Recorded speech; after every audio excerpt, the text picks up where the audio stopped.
you a woman who's experiencing abdominal pain, diarrhea, constipation? Are you kind of confused as to what it may or may not be? Have you been to the doctors? Have you gotten any results? While I'm not a doctor, I have a bit of experience when it comes to, okay, not a bit of experience, I have a lot of experience when it comes to digestive issues. I have Crohn's disease and I have an ostomy because of it. Hello everybody, my name is Nicole and I help women navigate through their digestive disease or disorder by finding alternative means and modalities to add to their wellness routine. Today I want to discuss the difference between Crohn's and IBS, which IBS and IBD, irritable bowel syndromes versus having a full-blown inflammatory bowel disease. The kind of distinguish between the two. The other thing is just give women the top 3 digestive disease disorders that affect them. I am leaving out celiac disease because that is one that is very common among women, but I don't have a lot of information on that. I myself don't experience that. But the 3 that I am going to be talking about are things that I do experience. All right, so the first one is going to, that affects women, is probably the most common, is irritable bowel syndrome. And I am going to stay on using note cards because I get distracted very easily and I will lose focus on what I'm talking about. So, irritable bowel syndrome. Symptoms are abdominal pain, bloating, constipation, or diarrhea, or both. All right, why is this so common in women? More than likely, a lot of the reasons are hormonal, is what I found to be of the case, especially the fluctuation in the hormones that a woman has going through her system, especially during the time of her period.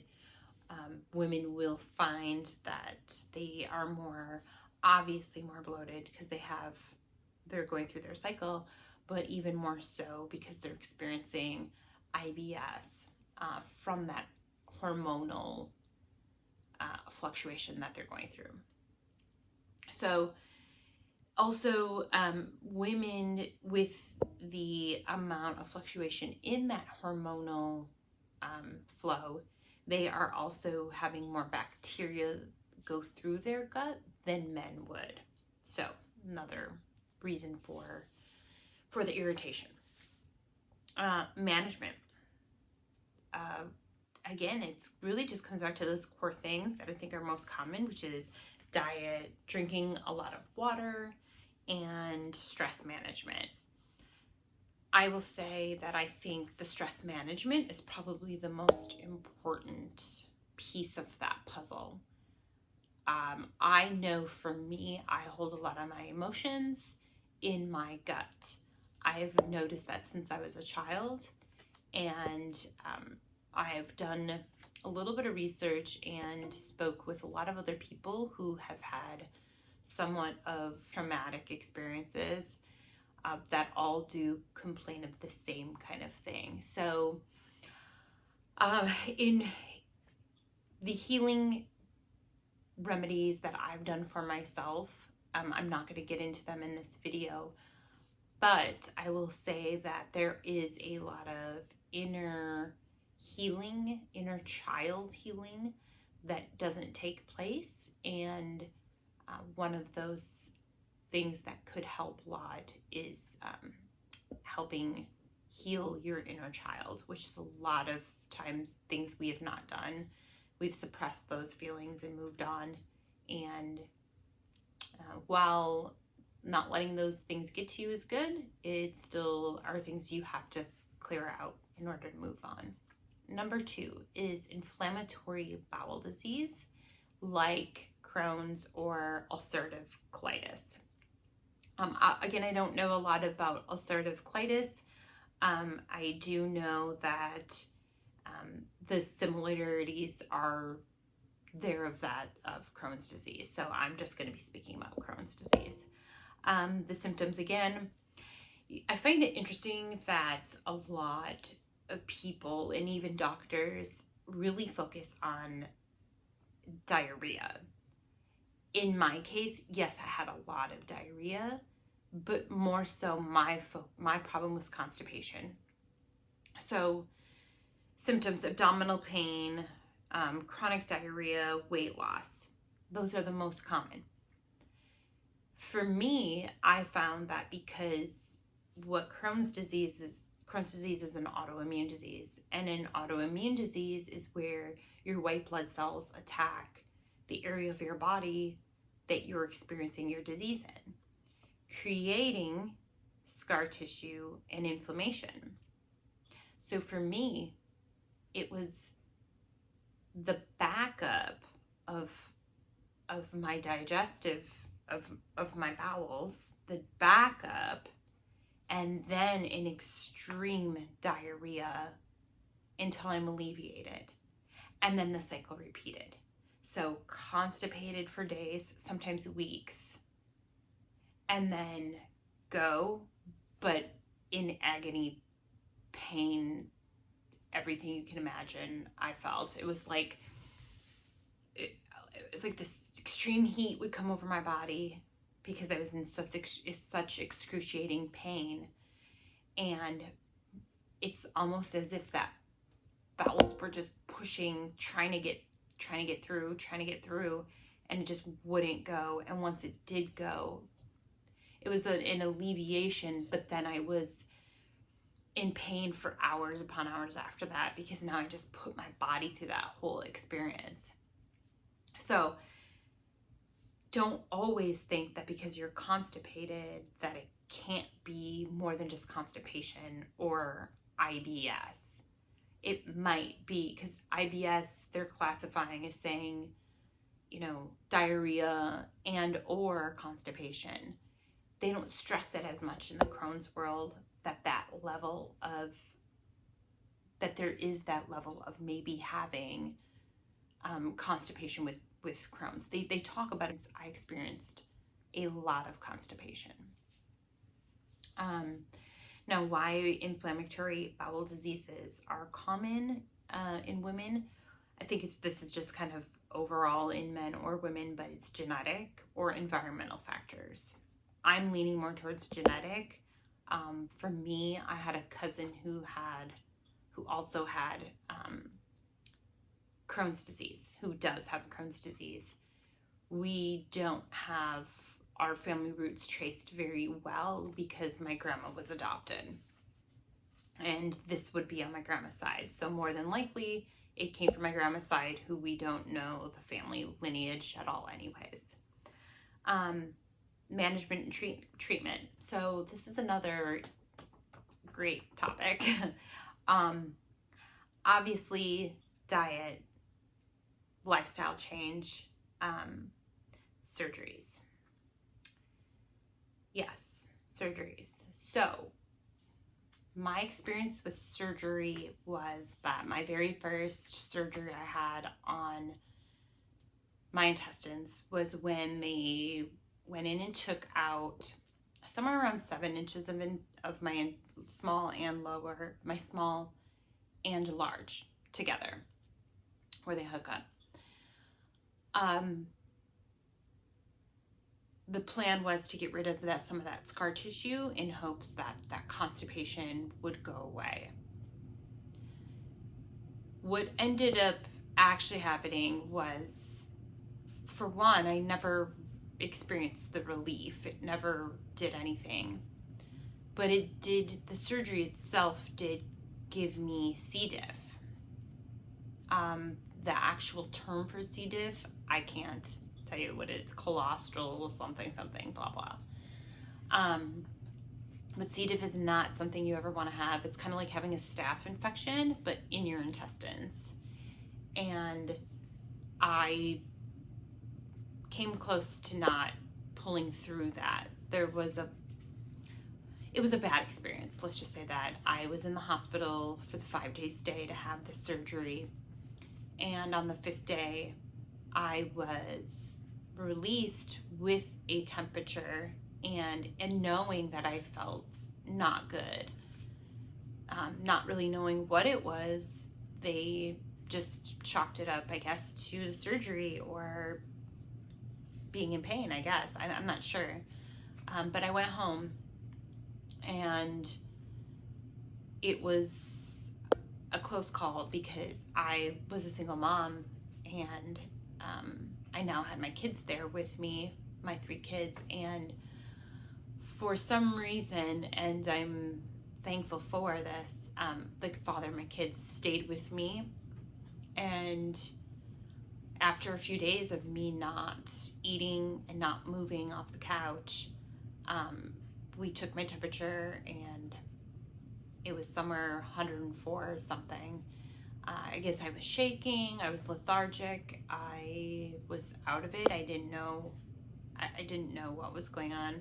And by the time they got me to the hospital, it was close to 105, and they had to give me ibuprofen, which is something you don't want to take when you have Crohn's disease. They gave me ibuprofen, they pumped me with pain meds, they did all sorts of tests and found out I was leaking from my intestines. The C. diff didn't even get diagnosed till I was now back in the hospital, and it was like maybe a week or 2 in before they actually diagnosed me with C. diff. Altogether, I was in the hospital for almost a month, and it was just not good. So, not trying to scare you away from having surgeries, just to let you know that there are things that could come up from having surgeries, especially when you go inside and start having abdominal surgeries. Then medications. So I was on medications like, and I don't want to use, I guess, the names of them in the video because I don't know that I can, but I'll just say that one was in an IV form. I stayed on that for years, never really feeling any different than I've ever felt being on medication or not being on medication. So I don't know if maybe just for me they don't work, or I'll say I feel better without being on medications. The one I was on was in an IV form. I took it for several years, but I ended up getting a IV infusion reaction is what they called it, and they took me off of it. My gastroenterologist took me off of it. I was put on another Crohn's medication that I would give to myself, shoot into my, I think it was my thigh or my side, I can't remember. It's been a long time. I have not been on any Crohn's medications for 5 years now, or close to that. And honestly, like, I feel better.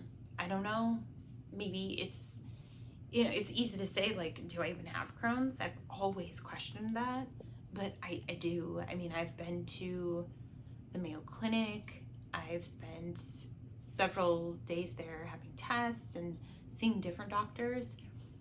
I've had several colonoscopies, and it's determined it's there, and I believe that it's there. I just don't have a reason to be on the medications if I'm feeling just fine and actually better without being on the medications. And that's not to say that I'm advocating for people to not be on their medications. I'm just saying, like, think about what your circumstances, know your body type. Alternatively to medications, I have went on a journey the last 4 or 5 years of seeking out, and I wouldn't even say seeking out, it's been my journey that I have really dibble-dabbled in all sorts of healing modalities that have honestly changed my life. And those are the things that I use to not only fix my physical health or keep my physical health in check, but then also keep my mental health in check and my emotions. Because remember, they trigger each other. Mental health, physical health, mental health, physical health. Because when I was at my worst physically, I was at my worst mentally. when I was at my worst mentally. I was physically. It was this combination. It's a cycle. And so, yeah, I've went on a lot of healing journey, and it's been pretty amazing, I must say. The third most common digestive disease or disorder women face is gastroesophageal reflux disease, aka GERD, G-E-R-D. Basically, the definition is it's about stomach acid. It's basically what this is stomach acid or bile that comes back up and is regurgitated into your esophagus. Symptoms: heartburn, acid reflux. Some people experience cough, chest pain, swallowing issues. A lot of people experience this. Why? Because of pregnancy is what I've researched, and being overweight. Now, before I get into the management of it, I will say this. I have this really bad, and I've only gotten this over like the course of the last 2 years. And this is something that it's like, it seems really not serious, but it is. The long-term effects of what the acid reflux can do, the acid inside your stomach could cause. It can cause, from my understanding, is where the cells start to mutate, and then cancer can form in your stomach if you're not taking care of the acid reflux, if you're not managing the acid before it starts. So when I didn't know I had this, I knew I was like getting more and more of the heartburn, and I was taking a lot of Tums or Rolaids, and eventually, like, it got so bad that I couldn't sleep at night, and I literally had to elevate myself up and sit up just to be able to get some relief. And at that time, I was living in my van, and so my back seat pulled out, and I had my bed back there, and I would have to crop things up because I didn't have anything to lay against. And so it was very painful. It was really painful looking back. And I did notice that when I ate things that were more acidic, obviously it caused more issues. So management. So into the management of it, then I would say definitely dietary. It is a dietary issue. I wish I could say that I would go off coffee, and so that I think that would help, because coffee is very acidic. Unfortunately, I haven't kicked that addiction. But lifestyle, like I said, lifestyle changes, medications. I don't know why they stress people who are overweight. I don't consider myself overweight. I think that I'm proportionate to where I should be. Maybe by standards of society I am. I don't know, but I think I'm fine. I do maintain a healthy diet because that's one of the things that I have been using to control my Crohn's, or to control any symptoms I have. Is not just the stress management with the holistic approaches, but it's my diet. It's me making sure that not only for the the GERD or the Crohn's disease, but it's also just because I know I'm trying to put into my body better and healthier things. So this is the one thing that I am on medication for, that and my thyroid.